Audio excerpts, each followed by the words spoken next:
Good morning, everybody. How are you? I look forward to the conversation today. Nearshoring, for me, the topic is somewhat near and dear. In my career, when I left the DuPont company as a career, I actually, for the first thing I did in retirement was I worked for a company based in the US that had an Indian offshoring software development. So we had a $1.5 million a month project at General Motors to accelerate the vehicle development process. And it included a software piece that was being built in India. And I used to have dark hair like Gabby, but during that project, I started to get stress from those overnight calls. And one of my biggest memories is being able to explain very clearly over and over again what we needed.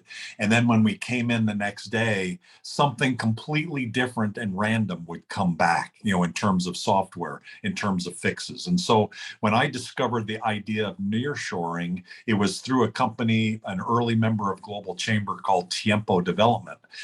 Tiempo, time, the time zone, the cultural alignment, the proximity. I thought this is a great idea. And so the fundamental concept of marketing to students in Mexico and building curriculum for them to be able to become technology people, to be able to go after not just the US market, but eventually other markets is brilliant. And so I've watched that evolution over the last 10 to 15 years turn into a very large piece of business, and fundamentally a very valuable piece of the business ecosystem in the mega region. So thank you for bringing this topic to the fore. There's some really significantly important companies here in this conversation, not just the nearshorers, but others. So thank you all for taking the time. And I turn it back to you, Gabby. Thank you for allowing me to say a few words.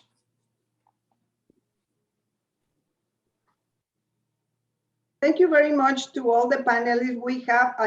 We have a luxurious panel today. We have 4 speakers, and they will be speaking about nearshoring in Querétaro, which is a great place to invest and to manufacture. I am Gabriela Castro, the Executive Director of Global Chamber Metropolis Querétaro, and the President of Trade in Motion. So thank you very much, everybody, for connecting. Thank you for the panelists and the speakers to be part of this event. And I will turn the stage to Natalia Perez, who is the Director General of the Commerce Office of Arizona in Mexico. Natalia, please. Thank you for being the moderator. Thank you. As Gabby said, I will be the moderator today. I will be introducing each one of the panelists. I think we will have very interesting information about why Querétaro is a great place for investing. And we are also going to have some information about main sectors in Querétaro, the ones that are more attractive. So thank you for joining, to all the attendants and the panelists. I will start introducing René Espinosa. Give me 1 second. René Espinosa is president of the Mexican Federation for the Aerospace Industry. He has 18 years experience in the industry, especially in chemical processing and metal and aluminum parts for the aerospace and automotive industries. He has participated in 3 different and successful startups as the director and entrepreneur of different companies in the industries mentioned above. René is the head of Metal Finishing Co. in Chihuahua, Mexico, positioning the company as a leader in aerospace processes in Latin America. He is currently, for some time, president of the Mexican Federation for the Aerospace Industry, and he is going to talk to us about the status of the aerospace industry post-COVID. Thank you, René. Well, thank you, Natalia, for the introduction, and I will thank Global Chamber for the invitation to participate in this panel. And as Natalia mentioned, we're gonna give a little insight of the aerospace sector, which is known as strategic sector and a very successful sector in Querétaro, especially. As you know, Querétaro is one of the leading hubs of aerospace in Mexico, and it has been leading for the last years on foreign investment, which tells you two things. It is a good hub. It is a base with talent, engineering and technology. And also, as a country, we're going through a very important moment post-COVID due to all the realignment of the supply chain. And obviously because of the nearshoring strategies that the main OEMs and tier ones are re-establishing as a strategy for their supply chain base. So I'm going to go through this brief presentation, which I think I have to share here. And if you could tell me when you guys can see it. We can see it. Yeah, we can see it now. Thank you very much. I will put in presentation mode. And well, little insight of what the FEMIA, the Mexican Federation for the Aerospace Industry is. We started in 2007 as a nonprofit. We're the counterpart of the government in this sector. We have over 120 members in different states, 14 states of the country.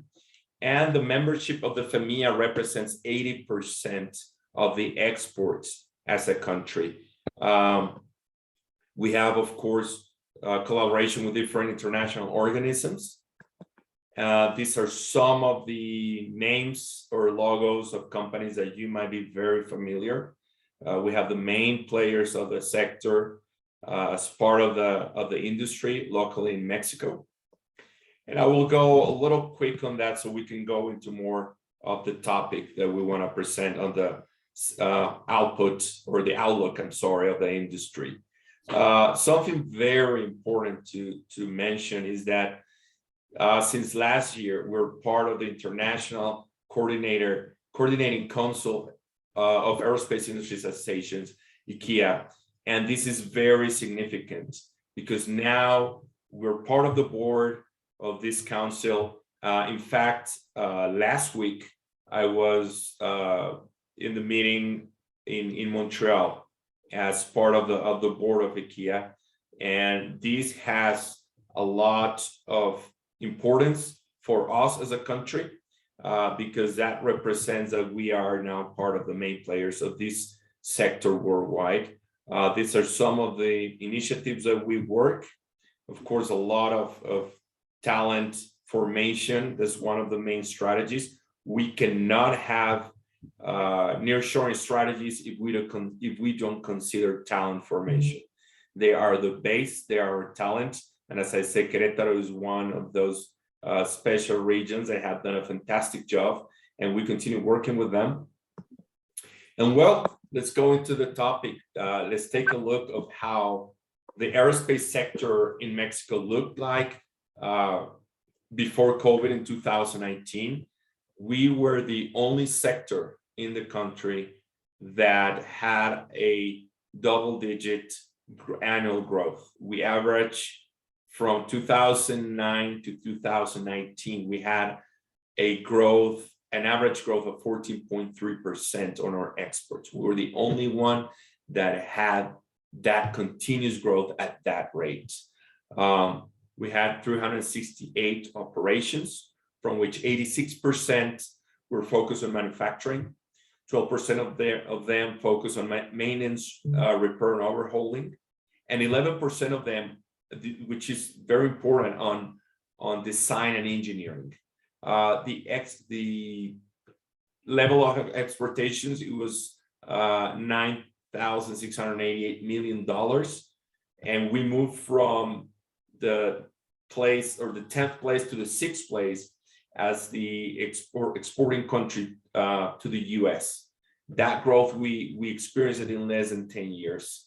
We had back then around 65,000 direct jobs and about 150,000 indirect jobs. We might not be an industry that creates a lot of jobs, but as you know, and some of you are familiar with this sector, we develop very well paid jobs because of all the certifications and all the trainings. So it's a sector that brings more value to the labor force. Well, that's the image or the picture how Mexico looked back then. In 2016, we were the 12th place worldwide. We believe we were close, we probably were in the 11th place as we closed in 2019. And these were and are still companies that have presence in the country. Gladly, none of them closed operations due to the COVID pandemic. And these are the products and services we provide. Basically, Mexico as a country participates in every single component you can think of a commercial plane, a private jet, or helicopter. This is how the geographic distribution looked like of the sector. 97 operations registered in Baja, 58 in Sonora, 52 in Chihuahua, 33 in Nuevo León, and 15 in Querétaro. These are the 5 main hubs of the aerospace sector in the country. Our exports represent 80.7% to the US, and this is very strategic for the topic today.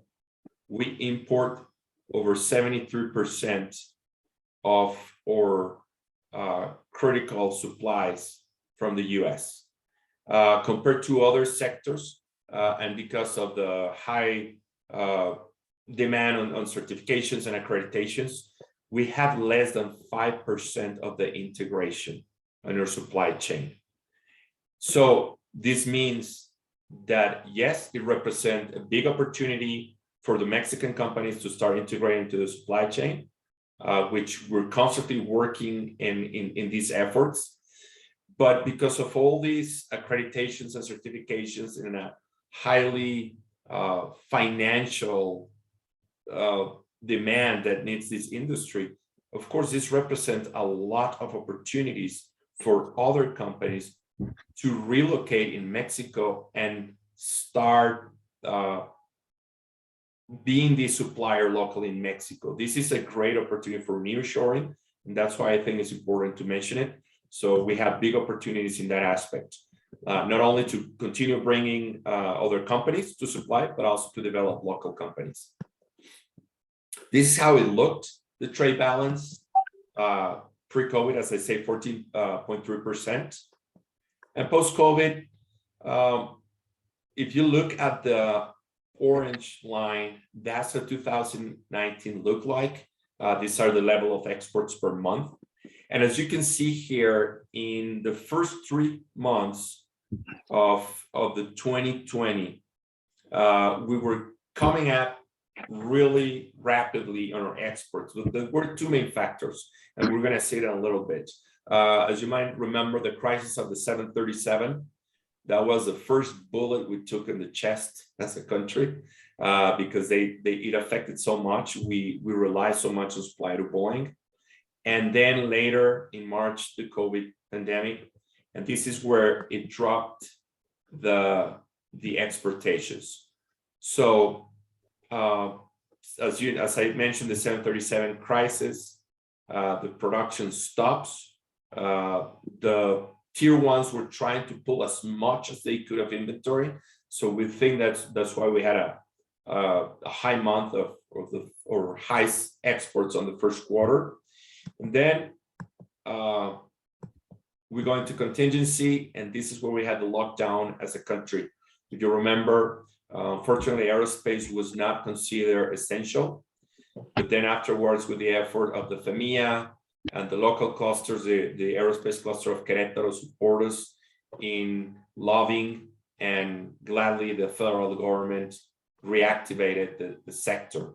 Of course, this was at a lower level. As you know, we were highly struck as an industry on the demand.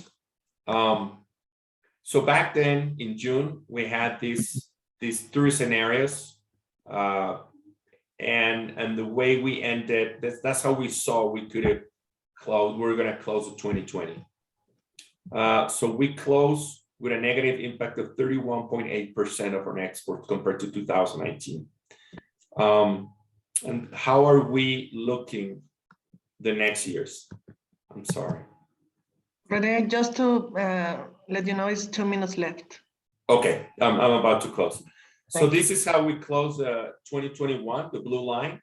As you remember, we were coming with a good recovery. The last months, we had the Omicron variation, so that continued affecting the flying industry. So we closed with a very marginal recovery in 2021. And the way we're coming along or starting in 2022, it looks very promising. January and February were still slow because of the Omicron variation, but look at March. These are numbers according to the Secretary of Economy. So we believe we might have a tendency slightly close to what 2019 was. So how does it look the following years? And to close with this is how we foresee 2022 close. Closing year with $8,000 million exportation, and then continue with double digits, and probably higher numbers in 2019 by 2024. What we have learned is that aerospace industry, yes, it is a very strategic sector. It provides really good jobs. We have a lot of opportunities for bringing more players worldwide to relocate in Mexico to supply to North America, continue being the highest market and a very resilient sector. So with this, I might finish the presentation, Natalia. Please feel free to contact us at the Mexican Federation of the Aerospace Industry so we can help you with a list of suppliers that we need for the following years in the country. Thank you. Thank you very much, Rene. As you said, the aerospace sector is strategic, not only for Querétaro, but for all Mexico. And FEMIA is one of the federations that it's more active and promoting investment attraction from abroad, and also developing the local supply chains for this sector. So if anyone would like to send any questions via the chat to Rene, we will be collecting them for the 10 minutes question and answer period at the end of the event. Thank you. Thank you, my pleasure.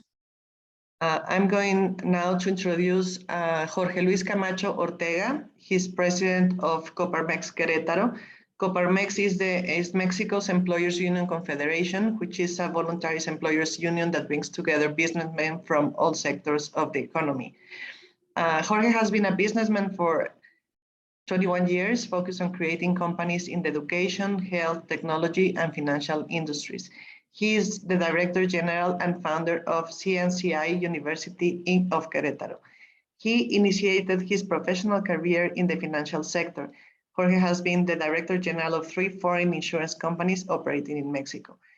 Jorge has also been an advisor and consultant for different companies and NGOs, and he has been a member of corporate and social organizations such as the Mexican Institute of Financial Executives, the Mexican Association of Insurance Institutions, among others.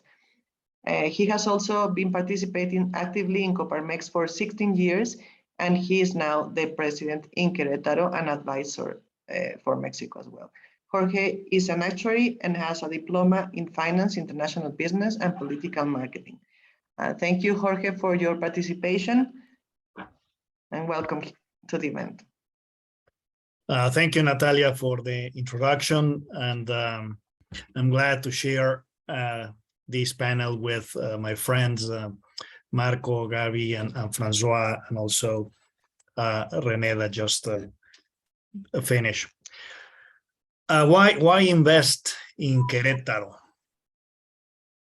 Well, I think given the geopolitical context of what we're seeing in the world, the war between Russia and Ukraine, the economic conflict between China and the United States and India becoming, the labor becoming expensive, and also the rule of law that is not very clear for businesses in that area, makes Latin America, I would say, the preferred area for foreign investments.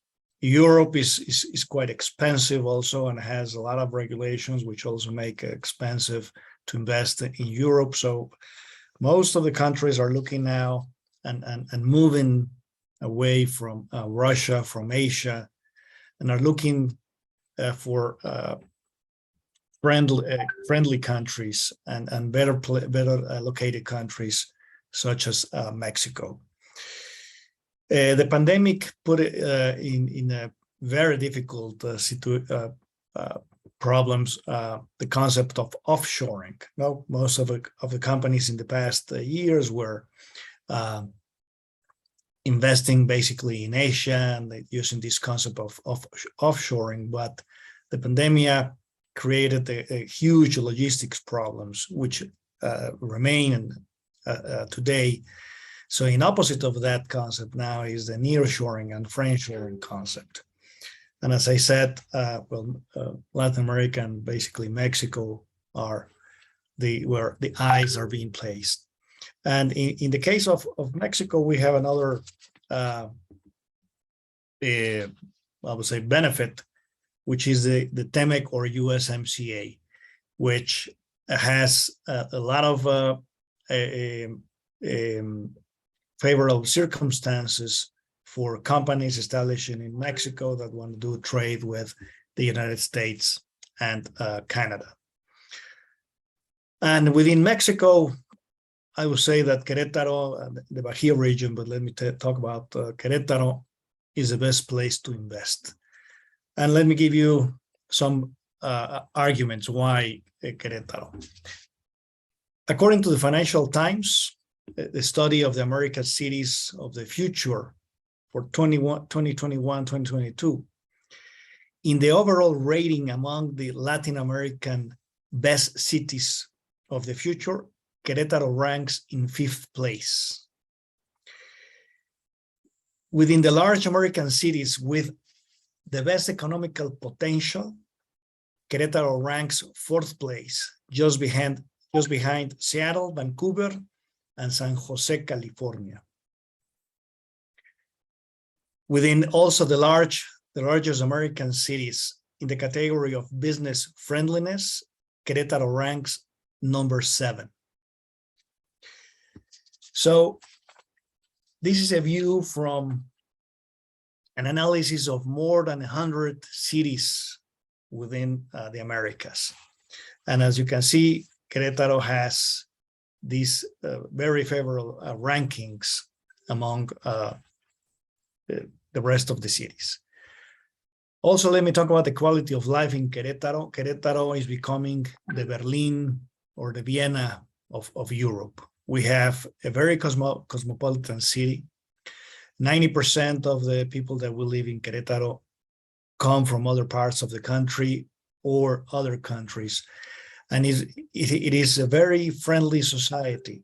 And we have a very good quality of life. We have, I would say, all the necessary services, education, how to say, education, mobility, entertainment, anything that you need to have a good quality of life. The business ecosystem is a very good one within Querétaro.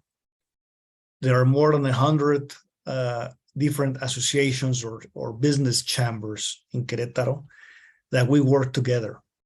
We are friends among each other, and we help each other, and we try to bond with the government to make Querétaro a better place for businesses development. Within these 100 associations, there is a very important part of this associations is the clusters. We have different clusters, such as the aerospace, automotive, energy, logistics, medical, plastics, IT, where companies within the sector work together to improve the conditions of the sector. The same thing happens with all these other associations, such as, for example, Coparmex, that we help each other trying to make a better environment for the private sector in Querétaro. Also, we have, let me say, a very good and friendly state government. The governor comes from the private industry. He in particular comes from Coparmex. He was the president of Coparmex of Querétaro some years ago. And he understands very well what needs to be done and what the government has to do in order for the economic sector to improve. And they put the conditions, the necessary conditions for it to happen. For example, we have a very good security. I'll say that Querétaro ranks always between first and second place of security in the country. We have the respect of the rule of law. We have a constant improvement of the administrative requirements for companies to work within Querétaro. And right now there is this initiative, a very big initiative for making the government a digital government, which will improve the relationships with the government, not only from businesses, but from citizens. Also, we have a very skilled labor force. We have over 100 universities in Querétaro that provide with good quality students, and in particular, some of the universities, particular state universities, they have this dual system based on the German dual system, where they work together with industries such as aerospace and automotive and IT, where students, while they are studying, they are working at the same time in these companies. Again, as I said, like the German model. We also have our location is a privileged location. It's at the middle of the country. Is like 19 hours by highway to the north, a couple of hours by airplane, and also to the south. We have train, the infrastructure, highways, a train, airport, which makes it easier for companies to trade with the United States and the world. Okay, 2 minutes for your presentation. Thank you. Okay, and we have just to reinforce this concept of location. We have hubs from UPS, DHL, FedEx, and others right here in Querétaro. And finally, we're moving into sustainable economy. We're working very hard with the circular economy. We're making a roadmap for the state for the future years in circular economy and the sustainable businesses according to the 17 objectives of the United Nations of the Sustainable Development, creating this an ecosystem, an environment that is with the trends, worldwide trends, to take care of our common house. So these are just very brief some of the conditions for you to invest in Querétaro. We welcome, and I'm sure that my friend, the Secretary of Sustainable Development, Marco Del Prete, will reinforce with data what I'm just saying. And you are welcome, and you will be well received, not only by the government, but by the business society within Querétaro. Thank you.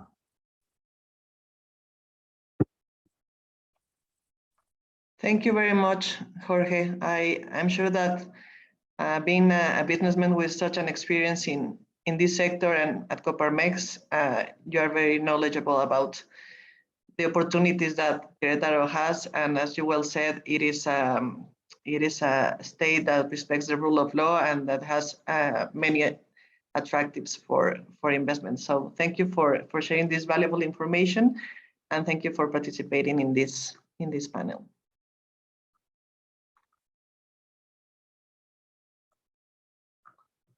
I'm going now to let Gabi make some announcement, I think. No, Natalia, it's only about, feel free to write your questions and answers. We see that there's people sending some questions, and Gerardo will be at the end asking the questions to the panelists. Thank you very much. I think that this time is the secretary, Okay. Marco, who will be participating. I will introduce him. And also remember, Global Chamber is about connecting. So if through the questions and answers you would like to share your contact information, so if anyone in the list of participants would like to connect with you, feel free to do so. So I'm going to introduce now Mr. Marco Antonio del Prete Tercero, which is Secretary of Sustainable Development of the Querétaro State Government. Mr. Del Prete was born in Mexico City on December 30, 1970. He earned his bachelor's degree in Industrial and Information Systems Engineering, as well as an MBA with an e-commerce specialization from the Monterrey Institute of Technology, Tecnológico de Monterrey in Querétaro. In the private sector, he was general manager within the hotel sector from 1994 to 2003. In the public service, he was a tourist development director in the Secretary of Tourism for the Querétaro State Government in 2005, and he was also in charge of Secretaries of Tourism General Activities during 2005, Commerce Director of the Intercontinental Airport of Querétaro from 2006 to 2008. In the local government of the municipality of Querétaro, he became the Secretary of Sustainable Development from 2009 to 2012.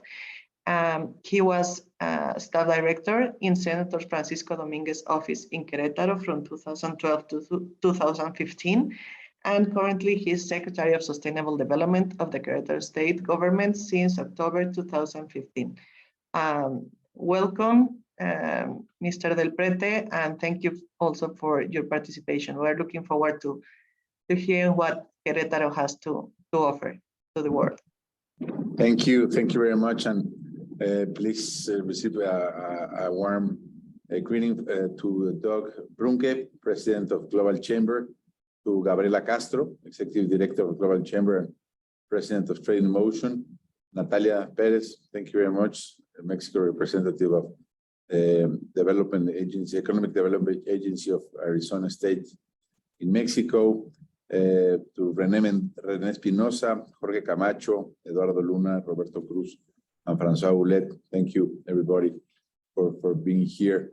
And I have a brief presentation. Let me share my screen. Well, and it's like a compliment for what Jorge has been saying about Querétaro and also René. And Querétaro is destined to be the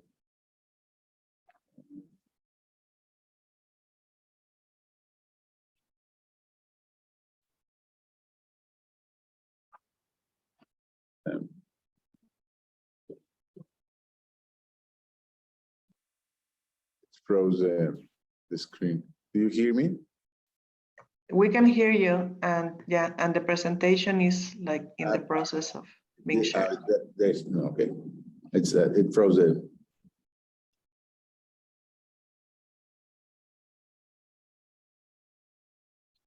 Sorry.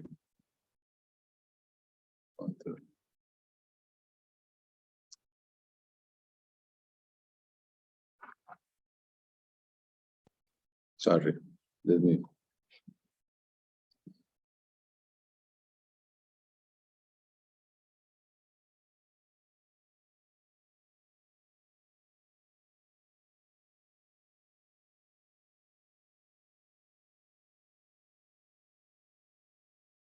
Now we cannot hear you. You are frozen as well.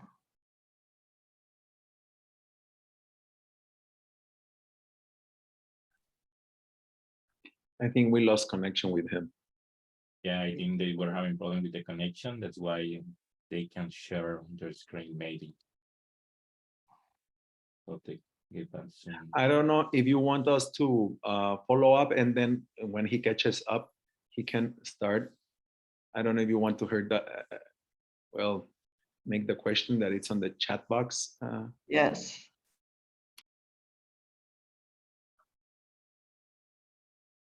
Okay. So it's I think that also Gerardo has a, Gerardo, there is a question from the, one of the. Yes, people yes. attending. There is one question that probably we can actually move forward to start making the debate on this. And I will openly ask to the panelists. Any of you can answer, of course. And the first question is by Remy Carpenter, and he says, with the acceleration of digital transformation and processes automation, companies are struggling to keep up with the change, attract and retain talent, and stay on the top of their game. Many industries are suffering from the skill shortage. That said, what initiatives are being promoted by Querétaro's government to help companies in the region to upskill and reskill their employees? So please feel free, any of the panelists, to, if you want to answer any of these questions. Hello,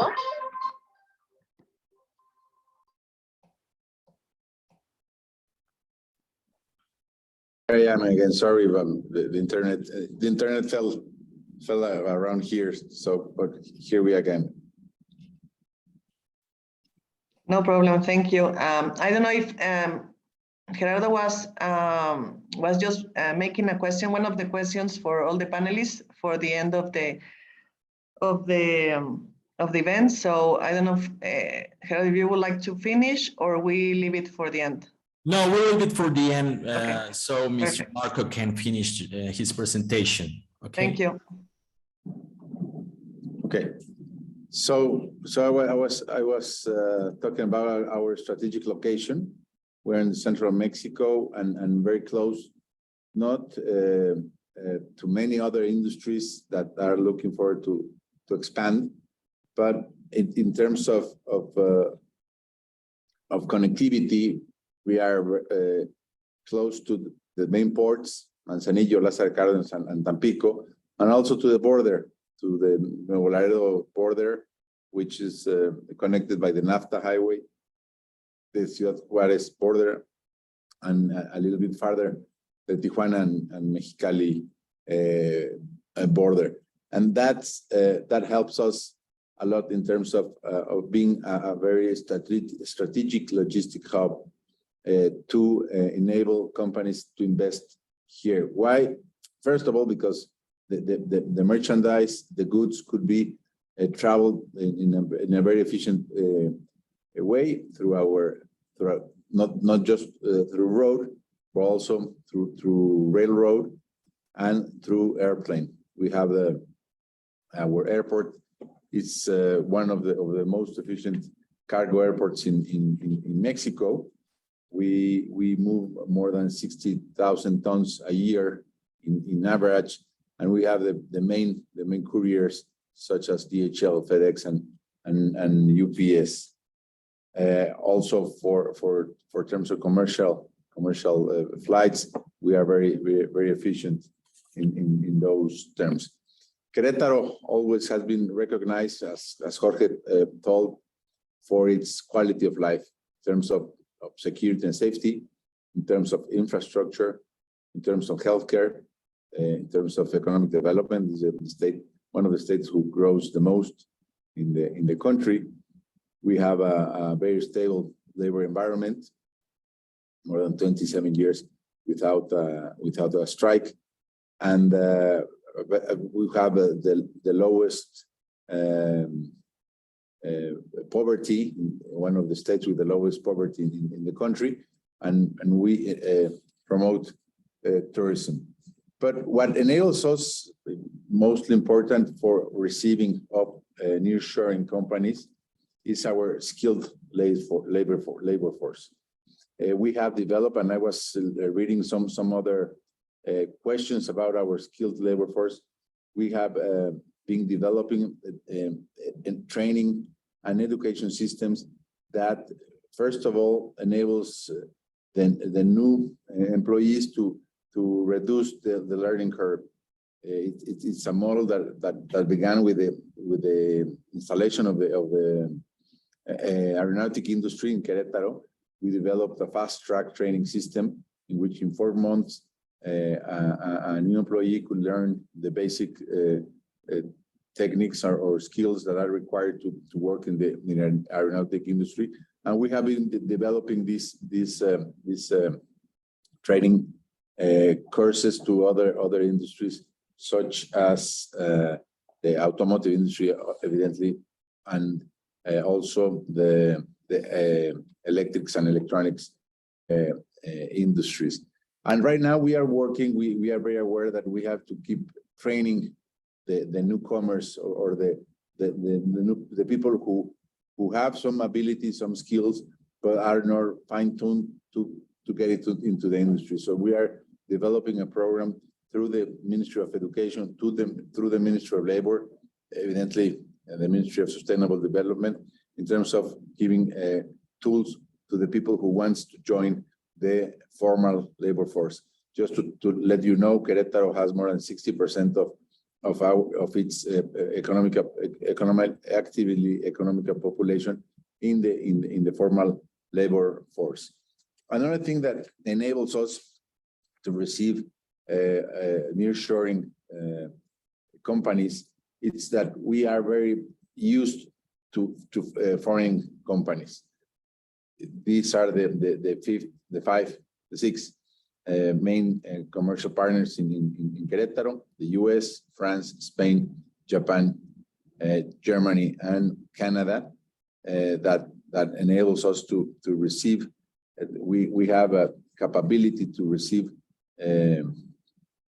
companies, foreign companies that understand. We understand the foreign companies' logical thinking. And right now, I was talking about exports. Just on the first semester of 2022, we have raised our exports almost 16% in comparison to the first semester of 2021. Around $8 billion has been exported, mainly to the United States, Canada, and some countries in Europe. But what enables us to receive and very directly receive nearshoring companies is that we have a very diverse economy, a very complex economy. For instance, we have an automotive industry. We're the first auto parts producer in the country without an OEM manufacturer, and we design this kind of cars. This car is designed in Querétaro. So we not just receive manufacturing, but also we design the manufacturing. Also, as Rene was talking, the aeronautics sector, Querétaro is the first recipient of foreign direct investment in Mexico regarding aerospace industry. We have also, we're developing our IT industry that is putting us on the scope for foreign direct investment companies such as called data centers and other companies that are related to IT industry. More than 150 IT companies are established in the state. Also, the food and beverage sector that we not just produce but also develop products for the food and beverage sector, the household appliances sector, and finally the electronics sector. So as you can see, we have a very diverse economy that can enable us to receive many different investment sources, and with the high skill labor force, with this diverse and complex economy, and with the facilitation of the government, it's very easy to invest in Querétaro. But one thing that we are focusing and trying to give some kind of a competitive advantage to our companies, to our economy, is that we are proposing the circular economy policies to develop as a public policy the circular economy in our state through the companies that are already established, because they're looking forward to have competitiveness in terms of environmental care. So Querétaro is developing these public policies regarding circular economy, and also the carbonization of our industry. Those are things that the foreign companies are looking forward, because it's a global trend, it's a global goal that many companies are looking to establish companies where their decarbonization objectives are going to be met. So Querétaro is not just offering skilled labor and an industrial ecosystem that helps the companies to develop, but also the state is looking forward to give tools to achieve environmental goals that the industries are looking to reach in the near future. So I would love to answer some more questions in the Q&A panel. So Querétaro, it's a very clear option to invest in nearshoring companies, but because of what I already told. Thank you very much.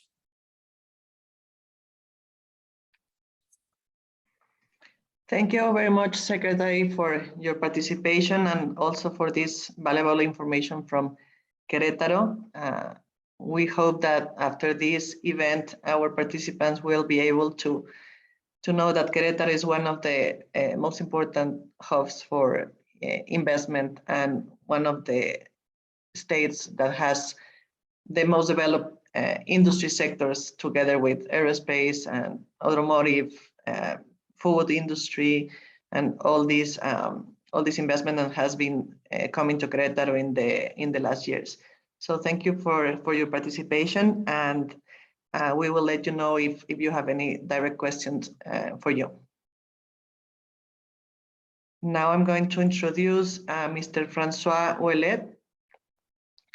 Francois is General Director for EXO is Mexico, and that it's a market leader for the automotive plastics parts injection and blow molding industry, molds and tools, fixtures, gauges, and manufacturing. Francois Ouellet is a well-known Quebecois living in Mexico for more than 15 years. He has been working as a finance director of Quad Graphics and as a senior consultant in the manufacturing management and leadership consulting firm for the printing industry in the last years. In EXO-S, Francois has been the director of finance, administration, and special projects. He also was a plant manager, and now he is the director general for the company. Francois has been living in Querétaro for more than 8 years and is the founder of ACCM, the Canadian Chamber Association of Commerce and Manufacturing from El Bajío. So he is going to share his valuable experience as a Canadian, a Quebecois, living in Querétaro and leading one important company in the automotive industry. Thank you, Francois. Thank you very much, Natalia, for the presentation. I would like to thank the Global Chamber for inviting me, and Gabriela Castro, that have been known since I'm here in Mexico since 2000. It's not really easy to go on the air after 3 such distinguished speakers.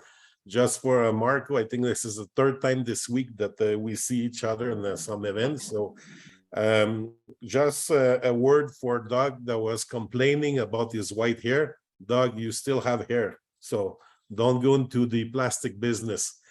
And talking about nearshoring, I don't know what else I can say after these three gentlemen that preceded me, but I would say that we saw coming a little bit the nearshoring with the new TMEC when it was agreed that the national content or the North America content was going to grow. But then with some the COVID, the geopolitics issue, like we discussed lately, the war, Ukraine, Russia, China, North Korea, right now that are doing some missile testing, Iran, and then the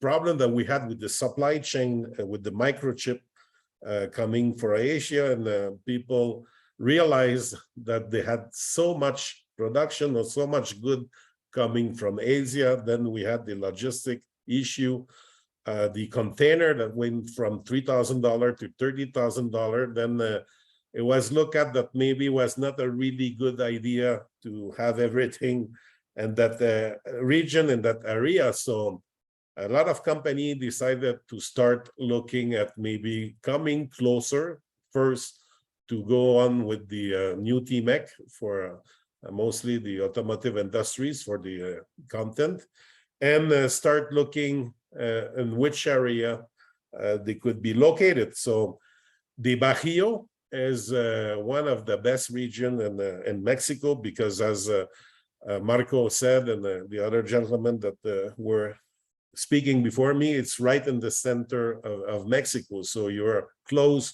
to both seas, and you're not far from Monterrey, which is the industrial biggest center of Mexico. And then you're close to the border for the biggest market that we have, Mexico and Canada. So for logistic issue, it's very good to be located in this area. And here we are, XOS, located in San Juan de Rio, which we call ourselves here the door of the Bajío, coming from Mexico City. So the area is very, very great and very good to be. So why Querétaro localization? As it was said, I think security is great, is one of the best of the country, and the authority are making big investment to making sure that the security stay at the level where it is, and maybe better also. And as a company, we are participating in very many committees and making sure that we all go in the same direction toward the security. I would say the quality of life is great. I think Querétaro and the area, this is one of the nicest city of Mexico. You have other city like San Juan de Rio, where I am, Tequisquiapan, San Miguel Allende, that everybody heard about, Peña de Bernal. You have a very good gastronomy, very good restaurant. We have the road of wine and cheese that is fantastic. So these are very important points to consider when you want to come and establish yourself as a company, and you want to have your management and your employee to live very well. So the area is great, and the region, the authority are helping a lot. I think we have very good relation with the authority at the state level and at the municipality level. And everybody is working together to make it easy, let's say, to have the investment that is required to start a new plan or to do the expansion. So we had very, very good help in that direction. And I think one of the good points is that we are lucky to have Marco Del Prete, that this is his second term. He did a very good job with the previous governor, Pancho Dominguez. Now he's working very well with Mauricio Curi, the new governor. But to have that continuity for us, the business community that was in good relation and a good working relation with Marco, to have him to stay again for a second term, this has been, let's say, that he was ready to continue the work that he started, and that has been very good. There has been a lot of say about university education system. I think that the education system of the university are very open. They have a lot of tools. In our case, in XOS for the plastic, we have constant contact with them, and they have developed program specifically for us here in San Juan del Rio. And this has been very good because you can do, or you can have a program tailor-made to do exactly what you need to do, because plastic industries has been growing and has been changing at a very rapid pace. And I think that the institution has been able to help us having the right people and training the right people to come with us. I would say that we have a very good workforce, very involved, and in some cases very well trained. In some other cases, we have to work and train them because there's some new equipment that did not exist before that now we are having here. So we have to have our own training plan, but with the association, with the institution, then you can develop program, and they are very open and very kind to work toward that. So yes, there's some challenges. I think logistic road is one of them. We have some challenges also with the custom, try to make it more rapidly, that would help. Energy, there was some word about energy that also it's strategic, I would say. And in case of Querétaro, the authorities, Marco, the governor, they decided to put a very special, let's say, branding about having a group of people dedicated to work on the energy, the electrical energy, mostly. This is important. Also, water in Mexico and other countries, very complicated. Like, for example, Monterrey, that had some issue at the beginning of the year. Here in the region of Querétaro, we are very lucky because we are in a great region that there's a lot of water. This is why we also have wine. I think HR could be a little bit giving you some headache because it's a high rotation right now, and there's a lot of company coming here, issue from the nearshoring. So, but I would say that the opportunity are here, and everybody is working toward the same direction to make Querétaro goes to the next level, as they say. So we are very happy, XOS, to be here. I think we made the right strategic decision to be here in that region, and I would recommend it to any other company that are thinking about relocalizing, because here we will find, or they will find, everything that they needed. Most important, I would say, the quality of life and the security. This is make a big difference, and all the rest that I say about the quality of the region and quality of the people around here. So I think all the rest has been said before, so it was challenging to be the last one, but if there's any question, I'm open, and I'm very happy to be part of that event today. Thank you very much, Francois. Of course, your experience as a businessman in Querétaro is very important, also in such an important sector as the automotive industry. For what I know, there is a large investment of Canadian companies in that region as well for the sector. If you allow me, Natalia, I would say that we have very big Canadian company in the area.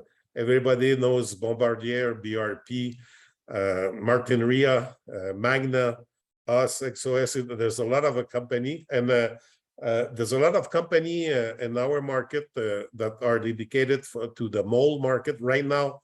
There's an event in Querétaro, it's the Meximold. So this is a great opportunity because before China was the biggest mold producer, but right now there's a switch that is going on, and the activity of Meximold, or the event, the fair of Meximold, where yesterday Marco Del Prete started the event. So there's big opportunity, and for us, we have been growing in that area very well.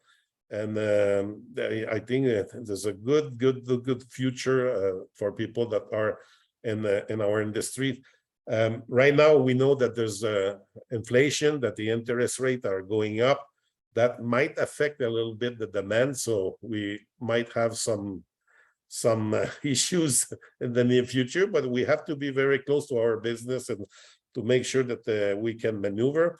And as my last say about my definition, I would say that the best definition that there is for a Québécois, the owner of that is Stéphanie Allard, the Déléguée Générale de Québec and Mexico. She says that we are Mexicois.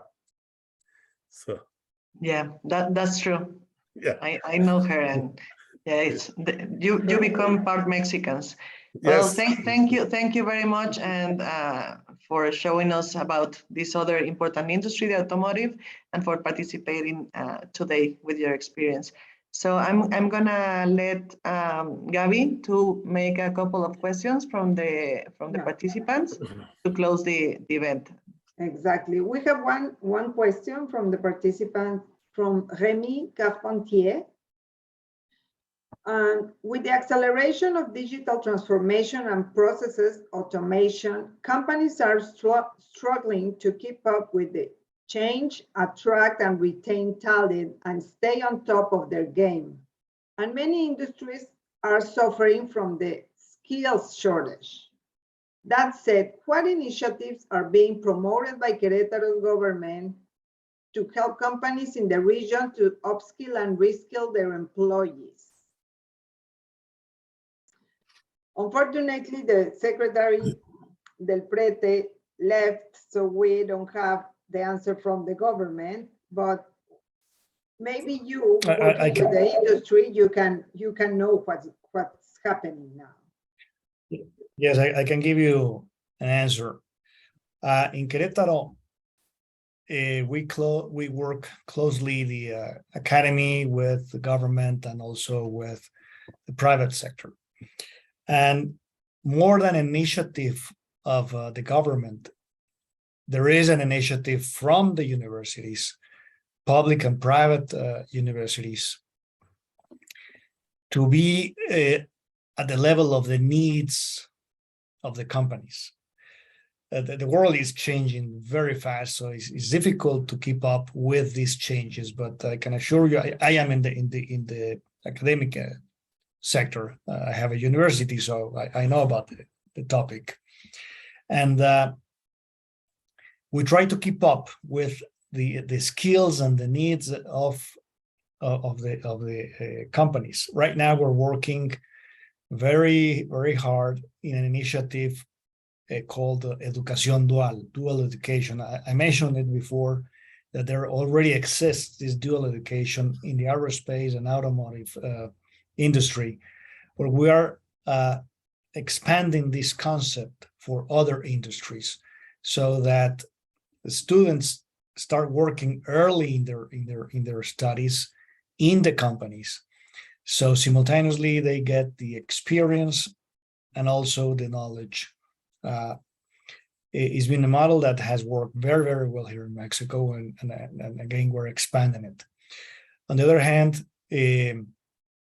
and this is together, Marco, the secretary, mentioned there is this initiative from these three different ministries: the labor ministry, the economic ministry, and the education ministry, with the universities, to provide a short term courses, like let's say 4 to 6 month courses, specifically to develop either skills or specific knowledge for certain industries. In particular, we are receiving right now, there's a huge demand for data centers because of the geographic location of Querétaro. Makes it the state with less natural risks.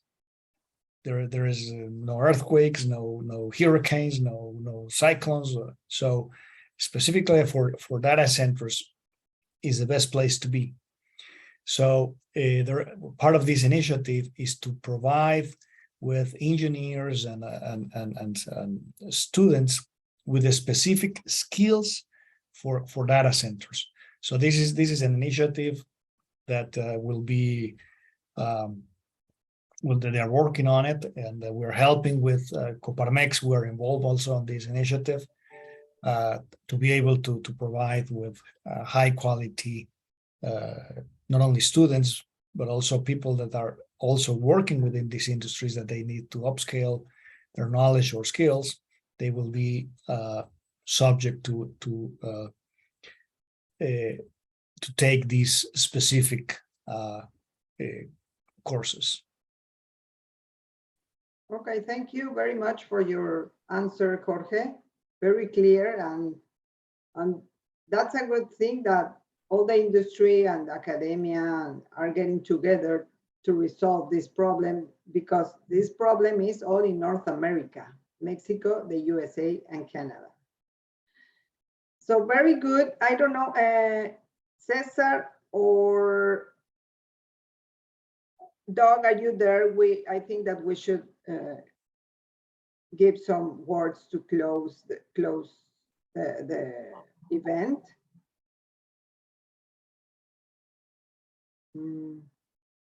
Okay.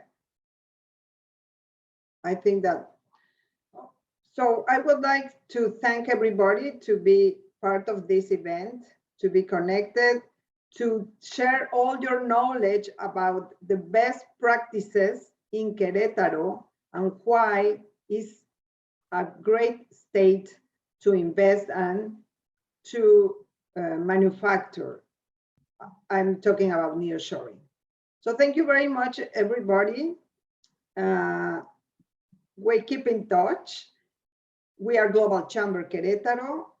And if anybody wants to contact me, or Querétaro, the email is gabriela@globalchamber.org. So thank you for connecting. Thank you, Francois, Jorge, and all the advisory board for being so supportive of this chamber. Have a great day. Have a great day, everyone. Thank you. Thank Thanks you. Thank you, everyone. Bye-bye.